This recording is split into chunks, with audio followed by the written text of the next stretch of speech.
Assalamualaikum warahmatullahi wabarakatuh. Alhamdulillahi rabbil alamin, alladzi anzala ala abdihil kitaba wa lam yaj'al lahu iwaja. Asyhadu an la ilaha illallah wahdahu la syarikalah wa asyhadu anna Muhammadan abduhu wa rasuluh la nabiyya ba'dah, amma ba'd. Jamaah sekalian yang saya hormati, marilah kita mulai kajian kita pada malam ini dengan membaca basmalah. Bismillahirrahmanirrahim. Pada malam ini kita lanjutkan bahasan kita asbabun nuzul tematik yang berkaitan dengan masjid. Pada malam ini kita akan membahas tentang Masjid Dirar. Orang-orang munafik rupanya menyadari bahwa salah satu kunci kekuatan umat Islam adalah ketika kaum muslimin itu membangun masjid. Masjid itu dibangun oleh Rasulullah. Kemudian Rasulullah membina umat melalui masjid. Ini kunci kekuatan umat. Karena itu mereka bermaksud menghancurkan kekuatan umat itu. Orang-orang munafik berusaha bagaimana supaya kaum muslimin tidak kuat, kaum muslimin berpecah belah. Soalnya orang-orang munafik di Madinah pada waktu itu, terutama Abdullah bin Ubay bin Salul yang merupakan tokoh munafik yang tadinya dia dihormati, disegani, sekarang beralih kepada Rasulullah sallallahu alaihi wasallam. Maka mereka pun membangun masjid. Jadi orang munafik ini membangun masjid. Letaknya tidak jauh dari masjid yang dibangun oleh Nabi. Masih di dekat situ juga. Masjidnya namanya Masjid Quba. Nabi kan membangun Masjid Quba. Enggak jauh dari Masjid Quba, orang munafik membangun masjid. Jadi rupanya di Joglo juga ada Masjid Quba itu.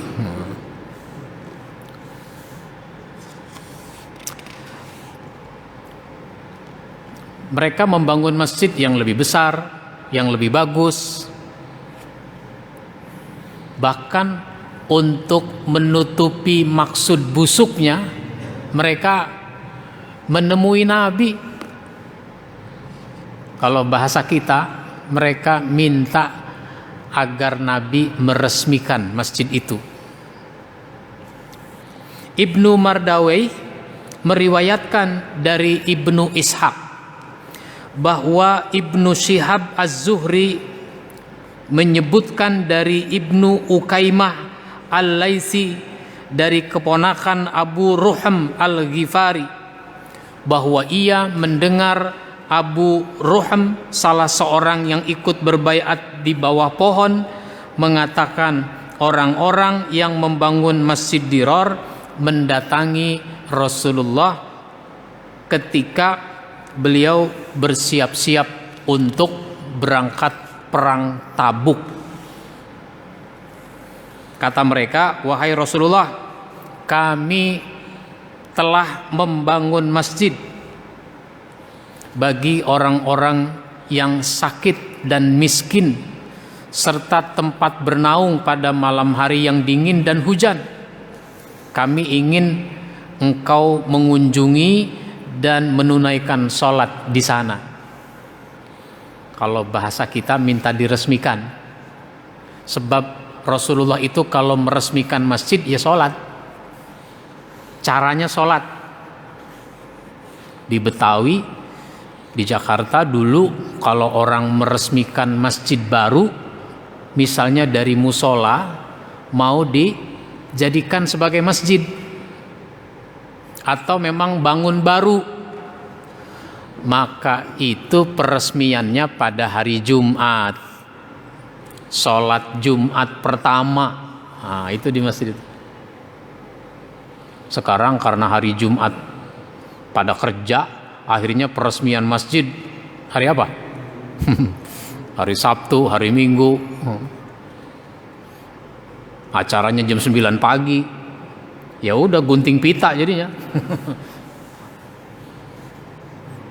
Yang bagus meresmikannya di hari Jumat, biar supaya dia menjadi tempat sholat Jumat yang pertama.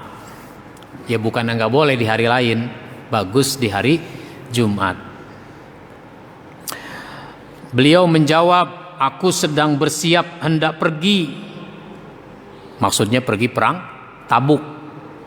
Perang Tabuk itu melawan Romawi. Lokasinya jauh. Perjalanan dari Madinah menuju lokasi perang Tabuk itu paling cepat 20 hari perjalanan. Kalau dari Mekah ke Madinah itu 8 hari. Naik unta 8 hari. Kalau ke lokasi perang Tabuk 20 hari perjalanan. Kalau perginya 20 hari, pulangnya 20 hari. Perangnya berapa hari? Nah, nanti deh selesai perang saya mampir ke tempat ente. Nah, kira-kira begitu untuk meresmikan masjid itu. Perang selesai. Rasulullah bersama para sahabat mau kembali ke Madinah dan bermaksud mampir di kampung itu di mana mereka membangun masjid. Beliau berhenti di Zi'awan. Zi'awan tidak jauh dari Madinah, artinya udah dekat nyampe ke kampung itu.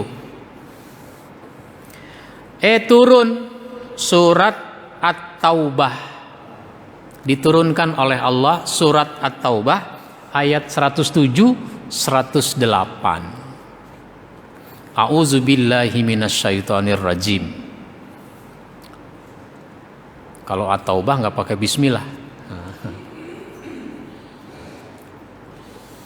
Wallazina takhuzu masjidan dirara wa kufra wa tafriqan bainal mu'minina wa irsadan liman haraballaha wa rasulahu min qablu wa la yahlifunna in aradna illal husna wallahu yashhadu innahum lakadzibun la taqum fihi abada la masjidun ussisa ala taqwa min awwali yaumin ahaqqu an taquma fihi rijalu yuhibbuna ayyatatahharu wallahu yuhibbul muttahhirin. Dan di antara orang munafik itu ada orang-orang yang mendirikan masjid untuk menimbulkan kemudaratan. Bikin masjid untuk menimbulkan kemudaratan. Kemudaratan kepada siapa? Kepada orang-orang mukmin. Untuk kekafiran. Bukan untuk ketaatan, untuk kekafiran. Dan untuk memecah belah antara orang-orang mukmin serta menunggu kedatangan orang-orang yang telah memerangi Allah dan Rasul-Nya sejak dulu. Mereka bersumpah untuk menutupi maksud busuknya itu. Mereka bersumpah kepada Nabi, kami tidak menghendaki selain kebaikan. Kalau bahasa kita, percayalah, kami ini bangun masjid buat kebaikan. Jangan suuzon, jangan buruk sangka, jangan ngomong yang enggak-enggak. Kami ini bangun masjid untuk kebaikan. Dan Allah menjadi saksi bahwa sesungguhnya mereka itu pendusta, bohong. Jadi ada orang memang suka bersumpah, tapi bersumpah itu untuk menutupi maksud busuknya. Nah, kita tuh jangan suka gampang bersumpah. Nah, bersumpah itu pakai wallahi. Misalnya dagang, berapa ini Pak? 100.000. Mahal amat. Dijawab apa? Wallahi ini murah. Wallahi ini murah.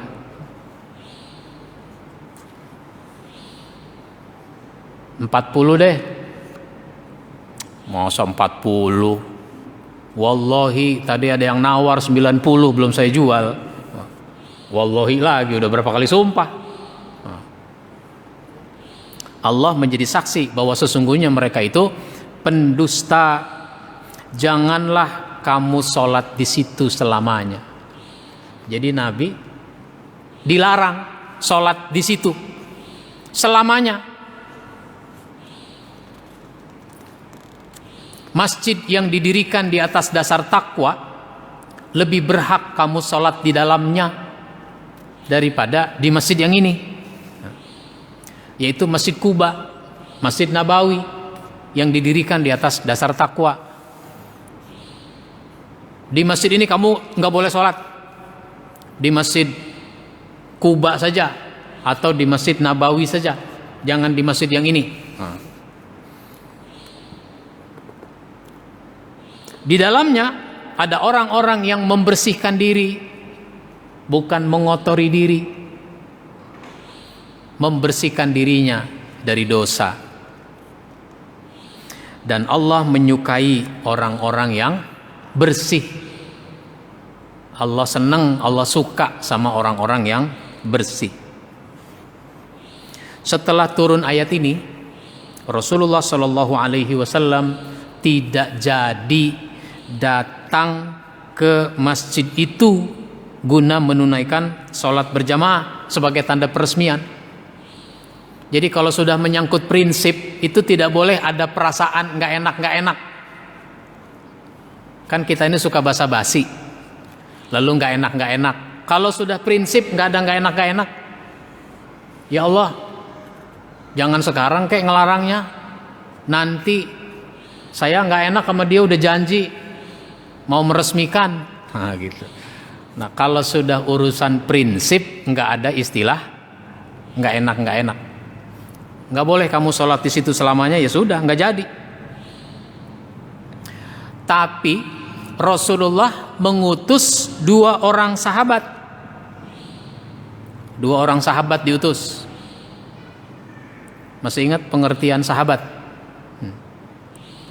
Orang itu disebut sahabat kalau hidup pada masa Nabi, berjumpa dengan Nabi, dan menjadi pengikut Nabi atau beriman kepada Nabi. Itu yang dimaksud dengan sahabat. Siapa yang diutus? Malik ibnu Duhsyum. Malik ibnu Duhsyum dan Ma'an bin Adi diutus ke sana. Untuk apa diutus? Untuk menghancurkan masjid itu. Ya, lagi-lagi nggak ada istilah nggak enak kalau udah prinsip. Ya Allah sayang, masjid baru dibangun mau dihancurkan, nggak ada begitu. Jadi diutus 2 orang sahabat untuk menghancurkan, untuk merobohkan dan membakar puing-puingnya. Ya, masjid itu kan mungkin dibangun sederhana, mungkin dari kayu, nah, gitu kan. Merobohkannya gampang, tinggal ditarik tiangnya, roboh. Kalau dulu kan begitu, ada rumah mau digusur karena mau dibangun pembangunan apa, Pondok Indah misalnya. Pondok Indah tuh waktu dibangun orang digusur rumah-rumah itu. Rumah dulu kan dari bambu, dari kayu, tinggal diikat tiangnya pakai tambang, tarik, roboh tuh rumah. Jadi harus apa itu? Dibeli paksa. Dibeli paksa. Maka dulu ada istilah namanya ganti rugi. Ganti rugi. Kalau sekarang orang tidak mau ganti rugi, maunya ganti untung. Cuma belum populer ini istilah ganti untung, adanya ganti rugi. Maka masjid model begini ini disebut dengan masjid diror. Masjid diror yaitu masjid yang dibangun untuk membawa kemudaratan bagi kaum muslimin. Nah, dari kisah ini pelajaran yang kita ambil pertama, masjid harus dibangun karena memang kebutuhan. Masjid dibangun karena kebutuhan. Jangan bikin masjid kalau tidak dibutuhkan.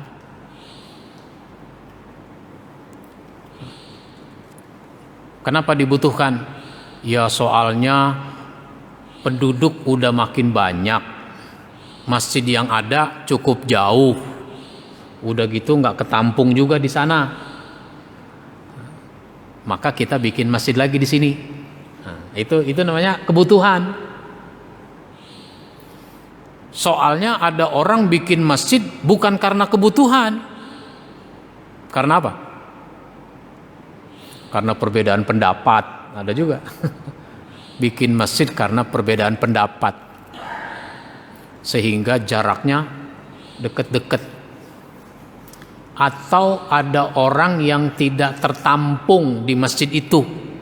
Tidak diakomodasi. Saya ini kan ustadz, saya bisa khutbah, saya bisa ngisi pengajian, saya bisa jadi imam. Tapi di masjid itu saya nggak pernah diminta jadi khotib, saya nggak pernah ngisi pengajian, saya nggak pernah jadi imam. Biar supaya saya jadi imam, supaya saya jadi khotib, saya bikin aja masjid dekat rumah saya. Tanah ada, nyari sumbangan gampang. Pokoknya kalau urusan bikin masjid, nyari sumbangan masih gampang. Maka dibangun masjid. Padahal dekat dari sini ada masjid. Itu kepentingan siapa tuh? Ya kepentingan saya namanya. Masyarakat mah nggak perlu. Cuma kan masyarakat nggak paham bahwa sebenarnya ada maksud tidak baik di balik pembangunan masjid ini. Ada juga Pak, mungkin karena dia senang bikin masjid. Ada orang senang bikin masjid. Duitnya banyak, bikin masjid, sehingga masjid itu jaraknya deket-deket. Apalagi di Lombok, Lombok, Nusa Tenggara Barat, itu masjid deket-deket, banyak deket-deket. Sebelum Ramadan yang lalu, saya sudah beberapa kali ke Lombok, cuma sebelum Ramadan yang lalu saya ada acara, tapi terus ada tambahan acara, ngisi ceramah subuh di masjid.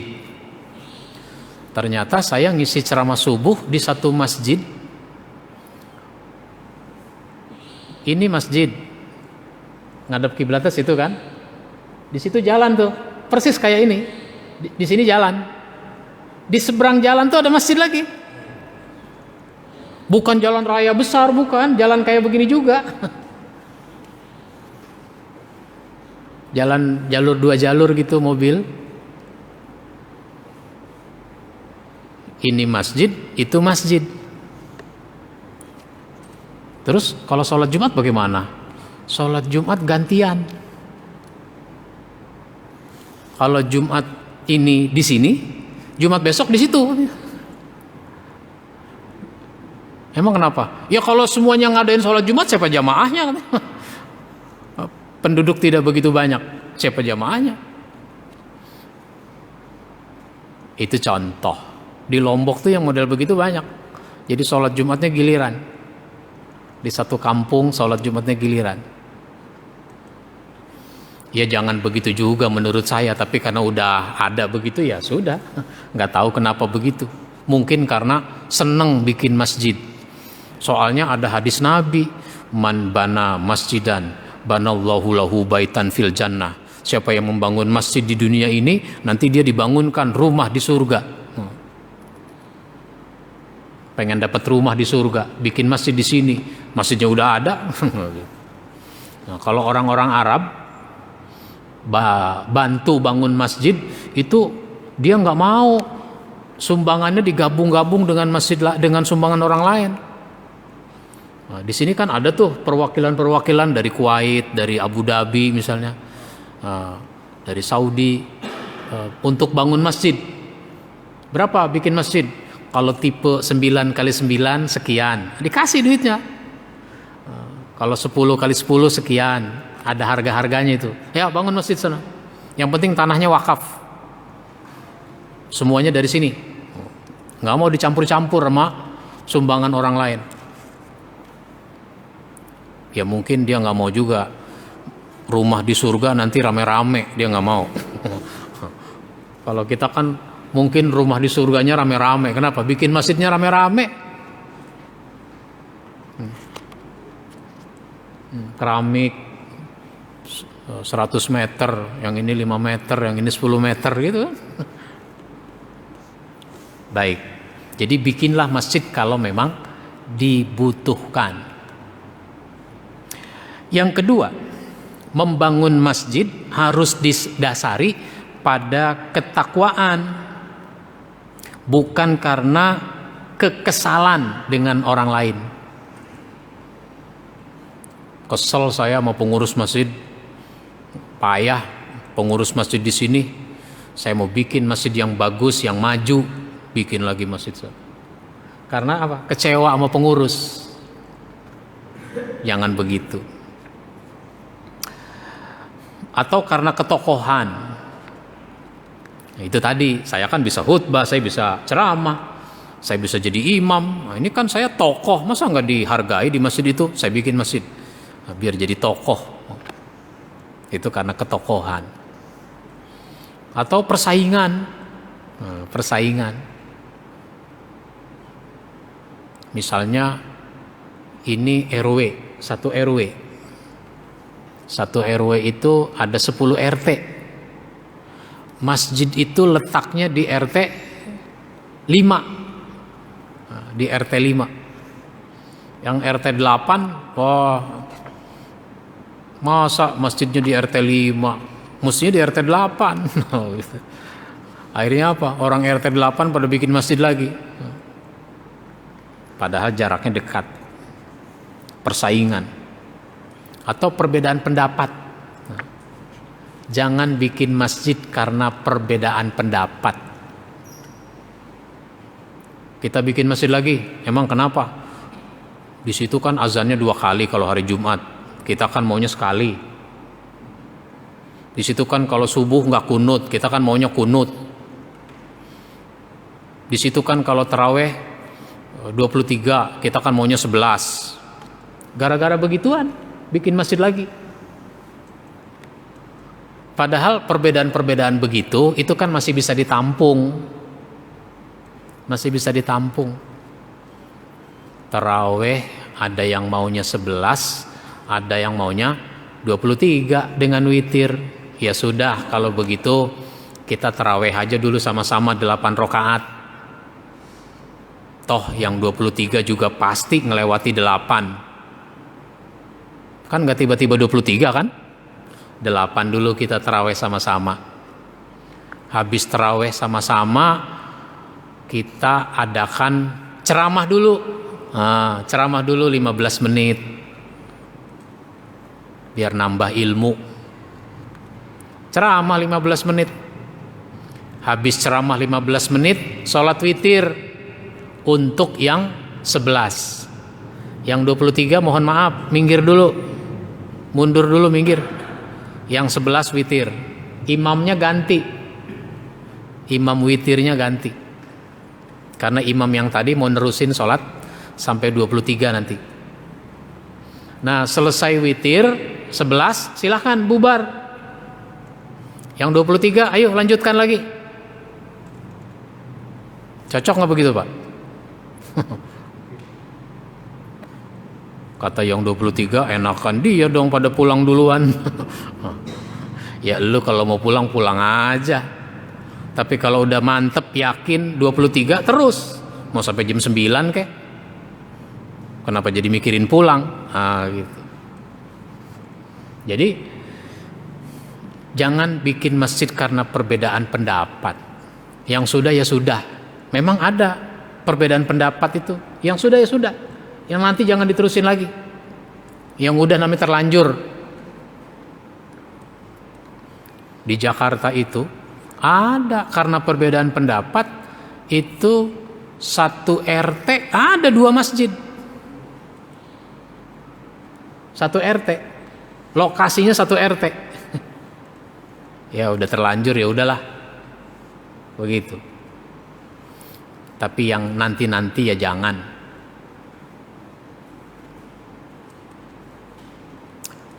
Yang ketiga, bila masjid sudah dibangun sesuai dengan niat yang benar, maka masjid itu akan makmur dan jamaah antusias untuk memakmurkannya. Kalau masjid dibangun niatnya udah benar, insya Allah makmur. Tapi makmur itu tidak otomatis, harus di manage, harus diurus dengan baik biar supaya menjadi makmur. Disitulah pentingnya pengurus. Pengurus itu tugasnya mengurus, memanage. Dia jadi tenaga penggerak. Nah, pengurus masjid itu fungsinya tenaga penggerak. Ini ada gelas, diisi teh, diisi air panas, diisi gula. Apa otomatis jadi segelas teh manis? Hah? Belum. Kenapa? Belum diaduk. Inilah fungsinya pengurus. Ngaduk. Ngaduk itu berarti menggerakkan. Maka pengurus itu tenaga penggerak. Dia mesti aktif. Pengurus itu mesti aktif. Lah ini yang repot malah pengurusnya yang harus digerakkan. Bukan dia menggerakkan, dia malah yang harus digerakkan. Namanya cuma tercantum dalam susunan pengurus. Ngurusin masjid nggak tuh dia? Nah, tidak. Tercantum 30 orang. Yang ngurusin masjid berapa orang? Ada 3 Pak Ustadz. Ada 5 Pak Ustadz. Yang 25 kemana? Nah begitu. Baik, saya sisakan waktu. Yang mau menanggapi, yang mau bertanya,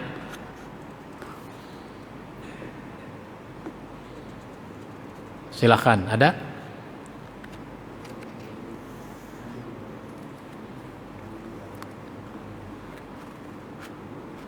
Nggak ada. Kita sambung. Orang suka bertanya kepada saya, Pak Ustadz, kalau masjid ini harus dimakmurkan, itu dari mana mulainya? Bagaimana langkah-langkahnya biar supaya masjid kita itu makmur? Saya bilang yang pertama, pengurusnya, jamaahnya harus menyamakan persepsi, menyamakan pemahaman. Harus dibagaimanakan ini masjid, itu samakan dulu pemahamannya. Itu namanya pengetahuan, itu namanya ilmu. Maka saya sering ceramah soal masjid, saya nulis buku tentang masjid, ada pelatihan soal pengurus masjid dan seterusnya, biar punya kesamaan persepsi. Kalau persepsinya udah sama, itu langkahnya enak. Yang kedua, konsolidasi pengurus. Pengurusnya harus solid. Ini kadang-kadang pengurus, orang Betawi bilang gede ambeknya. Tahu gede ambek? Nggak boleh dikritik dikit ngambek. Emangnya gampang ngurus masjid? Dah lu yang ngurus sana. Udah gua kagak mau. Itu namanya gede ambek, dia kagak balik lagi ke masjid. Jangan. Ngurus masjid itu harus rileks. Orang kritik, alhamdulillah. Emang ini yang kita tunggu. Karena apa? Perasaan sih saya udah ngurus masjid dengan baik, dengan benar. Ternyata masih ada kurangnya. Untung dikritik sama dia. Kita jadi tahu kekurangan kita tuh apa. Nah, begitu, jangan gede ambek. Masjid itu kan harus kita cintai. Ya kalau kita cinta, kita mau datang ke masjid. Kenapa mau datang? Karena kita rindu. Kan orang kalau cinta rindu. Kalau rindu mau datang. Kalau udah datang enak ketemu. Makanya saya pernah mengatakan, seorang mukmin di masjid itu seperti ikan di dalam air. Mukmin di masjid seperti ikan dalam air. Bagaimana tuh ikan kalau dalam air? Wah, seneng dia, emang tempatnya. Tapi kalau orang munafik nih, model tadi, bikin doang. Si munafik ini bikin doang masjid. Pura-pura lagi minta diresmikan sama Nabi. Padahal dia nggak suka datang ke masjid. Dulu zaman Nabi, orang kalau sudah mengaku beriman, itu mestinya suka ke masjid. Lah kalau ngaku beriman tapi nggak ke masjid, itu dipertanyakan. Ini si munafik kan ngaku beriman, tapi kan nggak ke masjid. Akhirnya dipertanyakan, kemana dia? Udah masuk Islam kok nggak ke masjid. Karena dipertanyakan seperti itu, akhirnya dia datang juga ke masjid. Mau ngapain datang ke masjid? Mau setor muka. Datang ke masjid itu mau setor muka. Nabi mah nggak tahu hati orang. Nabi juga tidak suudzon sama orang. Ya orang datang ke masjid ya biar aja. Alhamdulillah. Cuma kan Allah tahu hati orang. Maka Allah turunkan surat An-Nisa ayat 142. Innal munafikina yukhadi'una Allaha wa huwa khadi'uhum. Sesungguhnya orang munafik bermaksud menipu Allah, padahal Allah yang menipu mereka. Jadi dia datang ke masjid itu mau menipu Allah. Menipu Allah berarti menipu Nabi. Menipu Nabi berarti menipu kaum muslimin. Padahal Allah yang menipu mereka. Sehingga dibongkar itu isi hatinya. Apa? Wa iza qamu ila sholati qamu kusala. Kalau dia berdiri untuk sholat, dia berdiri dengan perasaan yang malas. Dikasih tahu tuh Nabi, tuh nih si munafik itu datang ke masjid mau sholat aja enggak, mau sholat di masjid. Itu sekedar yuraunan nas, biar supaya dilihat oleh orang bahwa dia datang ke masjid, sekedar setor muka, mau riya, ingin dapat pujian orang. Nah itu dikasih tahu Nabi. Jadi datang, apalagi pengurus datang. Kenapa? Pengurus jadi teladan. Jangan sampai salah seorang pengurus ngajak jamaah yang lain yang belum pada datang. Nah, Pak, ayo ke masjid. Udah Pak, nggak usah ngajak saya. Pengurus tuh ajak. Pengurusnya aja kagak datang. Nah itu begitu. Jadi konsolidasi pengurus. baru nanti konsolidasi jamaah. Enak. Konsolidasi jamaah itu enak kalau pengurusnya udah solid. Lalu rumuskan program, rumuskan kegiatan.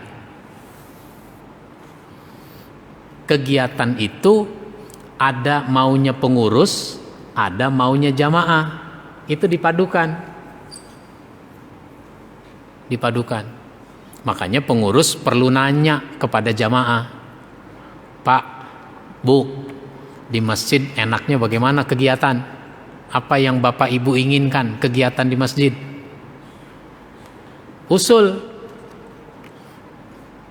Pengurus masjid itu kalau ada usul, itu didengar, dicatat. Jangan dibantah. Kalau ada orang ngasih saran, ngasih pendapat, jangan suka dibantah. Saya usul, Pak, di sini kan banyak orang belum bisa baca Quran, kenal huruf juga enggak. Bikin dong belajar baca Quran. Ini dibantah. Ini kan usul bagus, dibantah. Itu udah kita program, Pak, tahun lalu. Emang di sini orangnya pada susah. Oh, jangan begitu. Mungkin tahun lalu susah, sekarang sih orang mau. 5 orang mau jalan, 5 orang. Jamaah kita yang belum kenal huruf ada 50 misalnya. Yang baru mau belajar 5. Selesaikan ini 5. Ternyata dalam waktu nggak nyampe setahun udah bisa baca Quran lancar misalnya. Itu malam pertama Ramadan itu diumumkan mestinya, bapak-bapak, ibu-ibu, jamaah kita masih ada 50 orang yang belum bisa baca Quran, kenal huruf juga enggak. Setelah kita program belajar baca Al-Quran dari awal, dari nol, alhamdulillah 5 orang yang ikut. 5 orang yang ikut serius, ternyata udah pada bisa baca Quran. Insya Allah Ramadan tahun ini 5 orang jamaah kita ini yang tadinya nggak kenal huruf itu sudah bisa menghatamkan baca Quran. 5 orang itu saya sebutkan namanya, mohon maju ke depan. Sebut namanya. Saya panggil. Pertama Bapak Sunarto. Mana Pak Narto? Maju. Gitu. Yang kedua Bapak Suparjo. Panggil. Silakan Pak Suparjo. Gitu. Terus begitu siapa lagi? 5 orang. Maju. Silakan Bapak minta surat apa, ayat berapa yang perlu dibaca oleh Pak Sunarto. Nih Pak Sunarto, Qurannya pegang. Gitu. Al-Anfal ayat pertama. Dia baca. Pak Sunarto baca itu. Yas'alunaka 'anil anfal. Qulil anfalu lillahi war rasul. Fattaqullaha wa aslihu zata bainikum wa atiullaha wa rasulahu in kuntum mu'minin. Orang heran, bisa Pak Sunarto. Mudah-mudahan jadi pengen dia tuh. Saya juga belum bisa, sama saya sama Pak Sunarto dulu. Waduh, ketinggalan jauh saya sama Pak Sunarto tuh. Begitu, hasilnya ditunjukkan, Pak. Jadi program itu ada keinginan, kemauan pengurus, ada kemauan jamaah dipadukan. Jangan sampai ada orang, apalagi dia pengurus. Kenapa sih di masjid kita ngadain acara itu?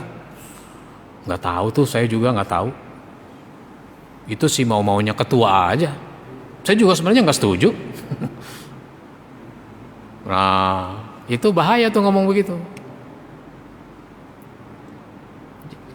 Baik, Jadi program. Apalagi fasilitasnya. Namanya kegiatan kan harus ada fasilitasnya, daya dukungnya. Apalagi SDM-nya, sumber daya manusianya. Minggu yang lalu saya ngisi acara manajemen masjid di Bekasi. Ada peserta bilang, Pak Ustadz, masjid saya usulkan kepada pengurusnya agar mengadakan pelatihan khotib, biar supaya masjid-masjid kita punya khotib, setidaknya punya cadangan khotib.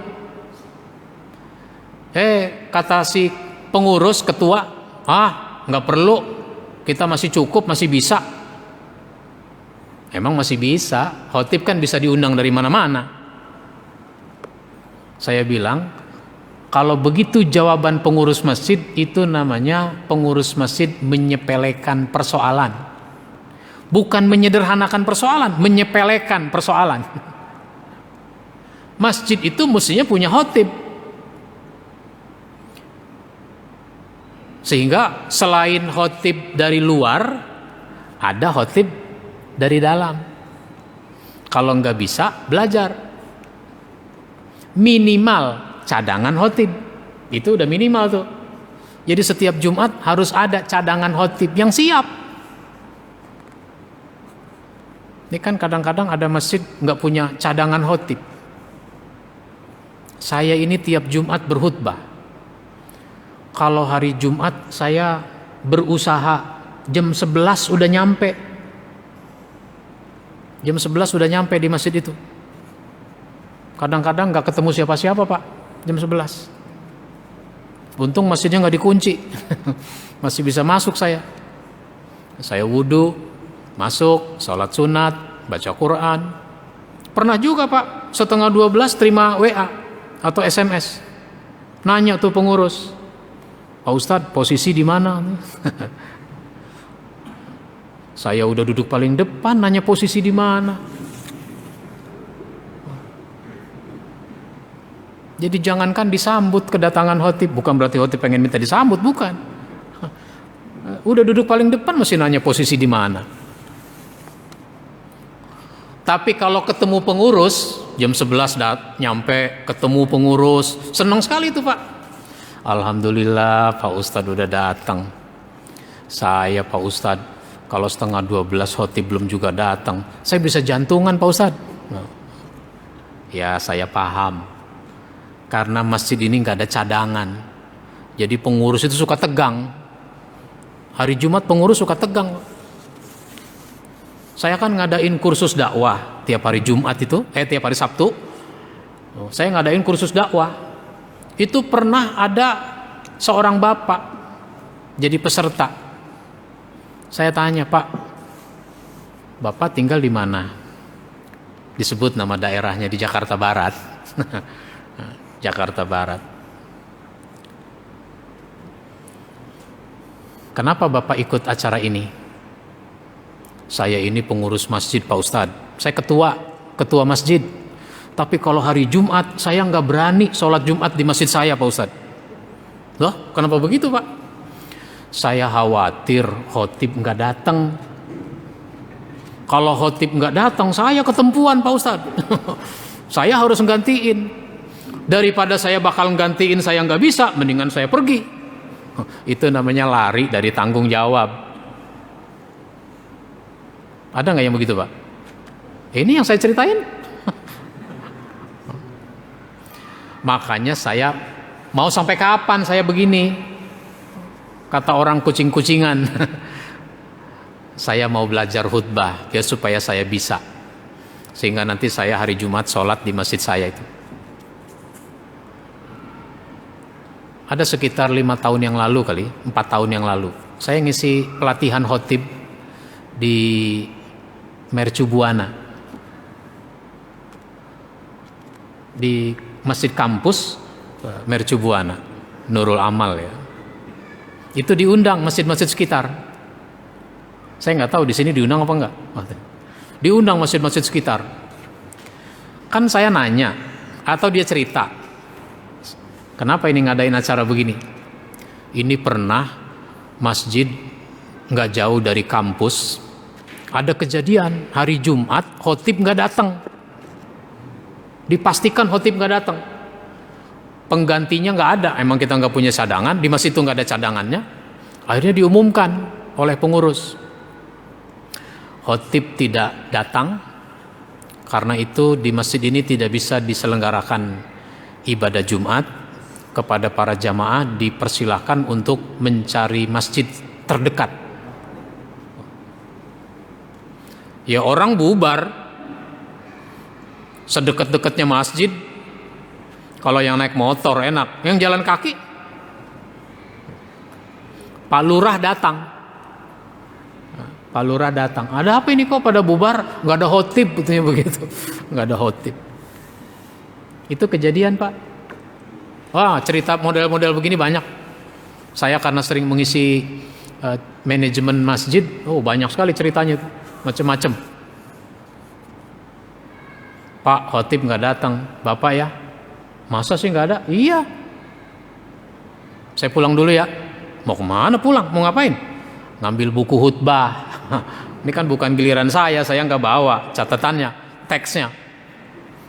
Ngambil buku khutbah. Ada yang begitu, Pak. Makanya ada masjid menyediakan buku khutbah. Taruh aja di mimbar.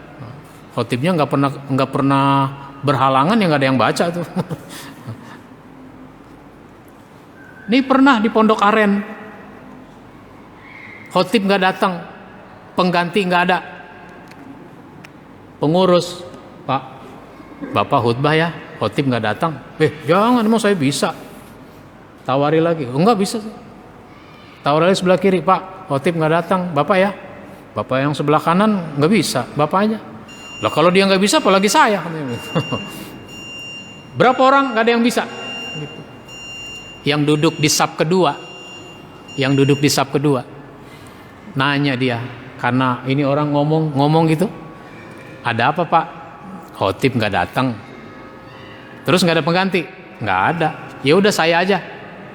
Bapak bisa? Ya daripada nggak ada, katanya begitu. Daripada nggak ada. Dia siap maju karena dia pikir khutbah itu tinggal baca. Berapa susahnya membaca? Pikir dia begitu. Toh di mimbar ada buku khutbah. Jadi bisa nih Pak, siap? Iya siap. Kata pengurus masjid itu yang cerita sama saya, itu kejadiannya bulan Mei Pak Ustadz. Naik mimbar dia. Biasalah, assalamualaikum, duduk, azan. Selesai azan, mulai dia berkhutbah. Alhamdulillah, sampai sama ba'du, puji syukur, salawat salam, selesai. Baca itu. Ma'asyiral muslimin, sedang Jumat rahimakumullah. Menjadi keharusan kita untuk selalu bersyukur kepada Allah. Bersyukur itu artinya berterima kasih kepada Allah. Kalau kita bersyukur, Allah tambah nikmat kepada kita. Tapi kalau kita kufur, azab Allah sangat pedih. Allah berfirman, la in syakartum la azidannakum wa la in kafartum. Dibaca terjemahnya. Oleh karena itu, dalam rangka memperingati HUT kemerdekaan Republik Indonesia pada bulan ini, terkejut dia Pak baca kalimat ini. Kenapa? Ini bulan Mei. Cuma yang namanya membaca, bagaimana ngeditnya? Ya udah terus aja, kemerdekaan harus kita syukuri oleh karena bla bla bla bla bla. Bulan Mei khutbahnya mensyukuri kemerdekaan. Itu karena nggak ada cadangan. Jadi ini masjid harus kita benahi. Jangan cuma sekedar membangun masjid. Ya, kalau sekedar membangun masjid masih munafik.